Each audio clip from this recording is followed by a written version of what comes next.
Now, some of the budgetary highlights I want to talk about. This year, I was able to negotiate the health insurance for the town of Vernon, which includes the schools and the sewer department, with an increase of 2.9%, just about $290,000, which is in stark contrast to the last budget where we had a 22% increase in health insurance, which was most of the increase that we had in our budget.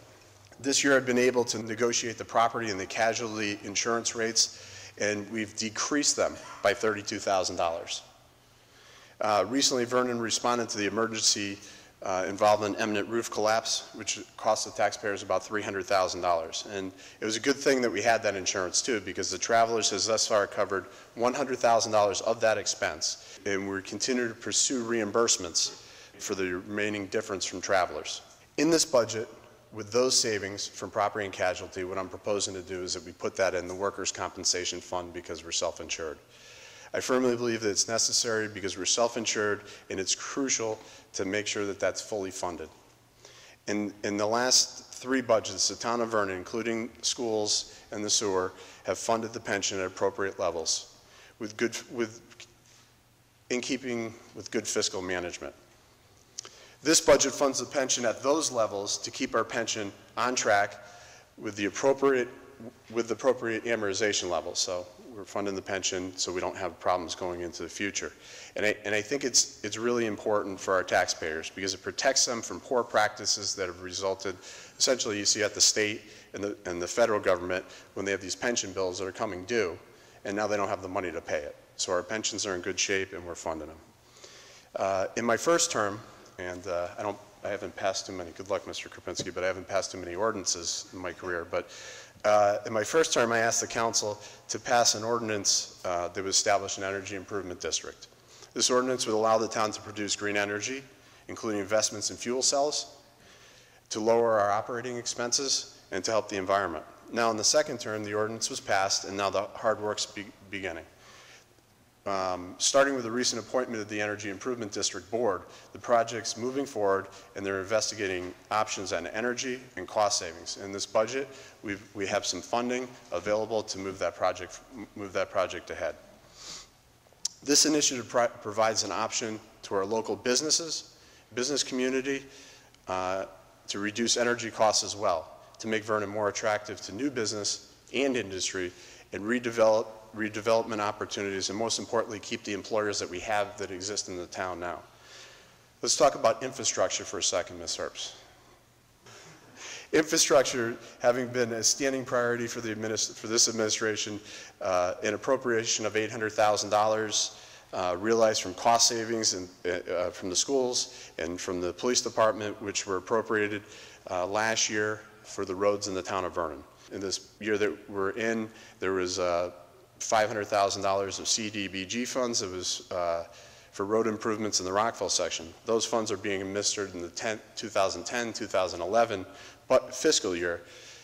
But in keeping with the promise during the $800,000 road improvement appropriation public hearing that we had, I'm proposing in the 2011-2012 budget, 2011-2012 capital improvements plan to designate $131,000 of town aid for road funds, and as well as $242,000 of LOSIP funds for road improvements in the Vernon section of town, as well as $450,000 designated from CDBG funds for the road improvements in the Rockville section of town. Further, we will complete Hatch Hill Road repairs in the 2011-2012 budget, totaling $950,000 from the bond from 2004-2005. Finally, West Main will be funded with 80% state and 20% local from the bridge grant that we received, which is going to be in this budget for about $34,000. Now, debt service. This is probably one of the largest increases that we have in the budget, but this is the final year of the outstanding notes to bonds conversion. The 2004-2005 school and road bond authorization. We're going to go to bond on $7 million. In this budget, we're going to add payments that total just about $600,000, which will increase the debt service within the budget, and also it will complete our our conversion from notes to bonds, and it should close out the rest of those authorizations. I believe there's one other one, but the money will be borrowed. Now let's touch on education. This budget supports an investment in education, maintaining small class sizes, supporting curriculum initiatives, supports sports and extracurricular activities for students, and supports the superintendent's initiative for student success in 9th grade especially. Public safety is fully funded in this budget. There's no budgetary reduction that will affect public safety services. This past year, we saw a 16% decrease in crime in the town. The head count at the police department remains at 49, and it is authorized within this budget and funded 50 officers, fully funded Town of Vernon Police Department employees, and the overtime account is funded as it was before. In 2011, the police vehicles were funded. I think Ms. Schaefer proposed that, and there was 4 or 5 new police vehicles.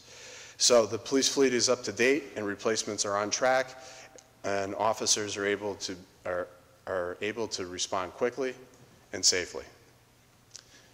Recycling and waste. Our environment is protected, and we remain committed to recycling and trash initiatives. Both have been very successful and continue to pay dividends to the people in this community.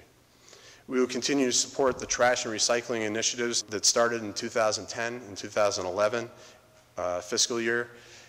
Since the program's implementation, we have significantly reduced our tipping and hauling fees and have increased our revenue from recycling.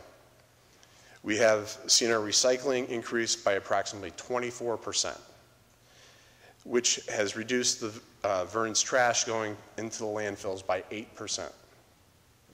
The budget includes an appropriation for funds for the trash and recycling initiatives to be expanded town-wide, which is certainly a better service for the residents with a large fiscal savings. Other important areas. Our animal control service now services multiple towns in the region, partially funded by those municipalities. The town's 311 City Alert has received over 1,800 calls for service and requests for information. That's the software system that's called QSend. Folks should know that they can register requests, you can get information, or you can make a complaint at the Town of Vernon website by going through QSend. Each inquiry is directed to the appropriate department, and a return email or telephone call, if you check it off, is generated to the person requesting the information. A request ticket that corresponds with the number with your request that you can keep, and you can track what's going on. So, and you can also ask for that request number when you call the town as well. So if you're not somebody who uses the service, the website, call, and you can actually ask for that request number. And all of those things should be logged into the computer system so that we can track what's going on and make sure that things are being completed in a timely manner. So don't forget to ask for your reference number. Through the town website, you can sign up for parks and recreation programs. You can pay your tax bill. You can pay for recreation programs. You can fill out your personal tax listings with the assessor, which hopefully we get this bill passed, and then you could also file an electronic signature online. Or you could view your property card, your field property card, all with just a click of a mouse. Now, some other important things. Public access and participation in this budget process is important, and the budget will be available on the town website, online, at the town clerk's office, or at the Rockville Library. I encourage citizens and taxpayers to call me or call the department heads and ask questions about the budget or the departmental sections of the budget. I encourage our citizens and taxpayers to attend one or more of the public hearings on the upcoming budget, during which time they'll have an opportunity to be heard on the budget, okay? I would mention that members of the press, I will be certainly happy to speak with you about the budget or departmental sections of the budget. If you have any questions, you can call me, you can email me, do what you want. You can get hold of me through Diane. In summary, I think this budget balances our needs with the real estate values and also with affordability for our taxpayers. I ask that the town council and the citizens, taxpayers of Vernon, support the budget. And I want to thank you all for allowing me to serve as mayor. Thank you.